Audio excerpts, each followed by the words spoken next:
Okay, so I decided to make a little video so that you could all see exactly what I do. Um, this is just one aspect. This is a very small aspect and something that even I have a long road of learning. But I thought I'd show you a couple neat things. I decided to use this little model of a scarab. This is the program called Poser. A lot of artists and professional people use Poser. I have my own uses for it. I find it just a little limiting, so I like to use Maya and ZBrush. Those are my favorite, and I'm going to show you how that works. But I decided to work with this model here, and what I do is I actually export it, which means that if you save a file, it's kind of the same thing, but it means it just sends it out so that it can be used somewhere else. Alright, so this little guy here, just an example of how I might take something and use it as a template and customize it to be my own. So without further ado, let's go into Maya. There's ZBrush. Here's Maya. This is what it comes in looking like without those nice colors and stuff from Poser, but that's okay because I don't really anyway, don't care about that part of the situation. What I care about is this. So I have to bring it in here and I have to change a few things, and I'll show you what they are real quick without going into it too much. Is that it comes in, see how these out here are nice and organized. Those are the ones I did for the one in the back here.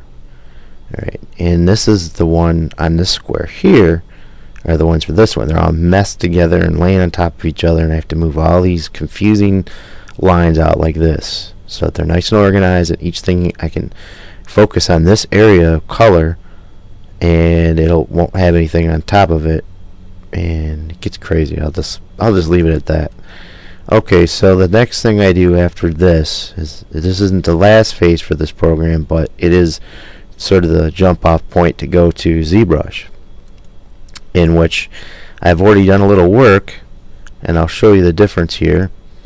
And we'll go back to Maya real quick. Is that in this version of the model, it is nice and smooth. There's no details, and all you can see are some nice smooth textures. And if I render it real quick, maybe not so quick. If I render it, it comes out nice and smooth with no color, nothing. So the idea is to take this template and turn it into something that I like, and something that works for me and my workflow or whatever project I have to work on. I have to make it look as absolutely real as possible. That's my goal. I'll stop that render real quick because I don't want to go too long on this. Okay, so here is this beetle, and we want to put nice colors and everything and make them look like a real beetle, so we bring them in here. If you'll notice, there's this little texture on the top here. I'll zoom in, you can see it. See? Alright, and I've actually changed it to green. Alright, and I just to be quick about this again, is that this program is great for details. So we're going to just go back into that we've changed, and we're going to do some work on it, and it won't affect any of the model when we do this, so it's really cool. We'll just choose one of these in here, and look, you have a whole library. You can even make these. You just have to make a black and white picture, and you can do that. Okay, and I'll show you what I mean.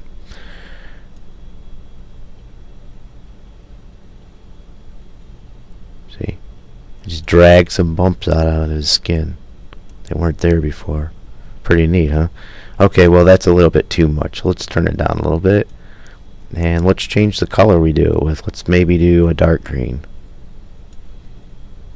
Alright, now the other model turned because we're not selecting it, so it's going to change to whatever color I change it to here. So it may just throw you off a little bit. Get a nice green there. No, that'll work. Okay. So we'll turn that down so it's not 100% green, but it sort of blends. And then you'll see that's what you get. But it's barely making the bumps come up, so we want to turn that up a little bit more. There we go. Nice, huh? So you just go around the model and do something like this.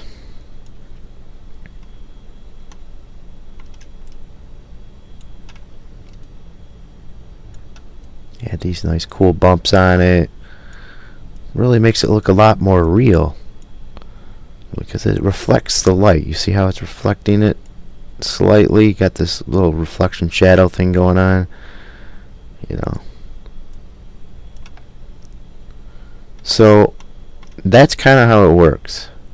So the next thing I do is I'll actually bring this into Photoshop too, and I'll show you how I do that. Let's just say I like this view right here.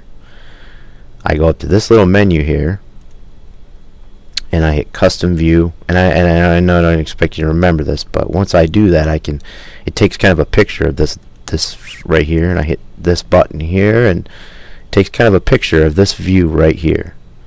And then it opens this whole bug up in Photoshop. Now this is what it kind of looks like in ZBrush. And really anything I do is just going to apply to this. So let's say I'm like, you know, I kind of wanted this to be a real sharp.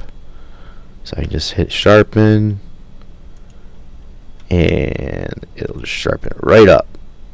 But I don't want to be careful because I don't want to change it in a bad way either, right? So that looks good. Alright, maybe I want to change the color of it a little bit. So image adjustments, hue saturation, we'll just change the hue a little bit. Say we like it more of back to that blue color, right? We'll change that, turn the darkness down a little bit. That blue up. There we go. Okay, we like that better, right? Hit save.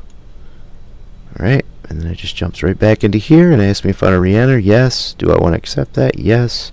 And now look at my guy. Amazing, huh? And it just applied it to this area right here too. That's even crazier. Alright.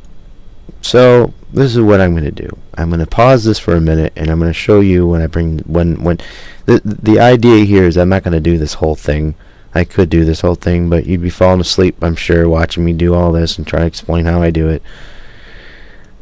I'm not going to do the whole thing. I'm going to bring it in just like this. And the idea here is that you're going to remember that if I were to do this in great detail to all these little parts, how crazy and awesome would this thing look? I mean, it already looks pretty sweet like this, and I have barely put any work into it. But I want to show you how this all ends up. So let me show you. And I'm going to pause the recording of this for the moment. And I'll be right back when I have it back in Maya. Okay, so I brought in the scarab beetle to Maya. You can see it there, and I applied the textures and some lighting to it, and this is the render that came out. Now, I think it looks pretty sweet, personally. Got little reflections going on in here.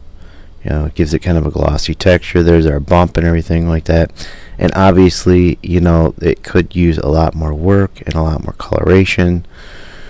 So this isn't perfect.